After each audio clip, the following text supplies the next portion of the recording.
kwa aliyekuwa gavana wa Kiambu Ferdinand Waititu imewashangaza wengi.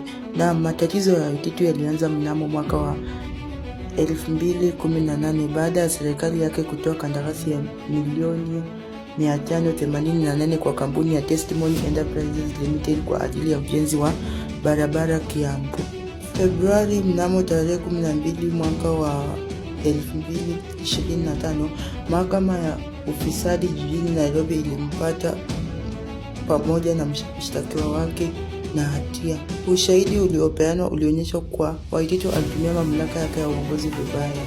Siku iliyofuata, mahakama ilimhukumu kwa miaka 12 gerezani au kulipa faini ya milioni 51 kwa kosa la kushiriki kwa ufisadi.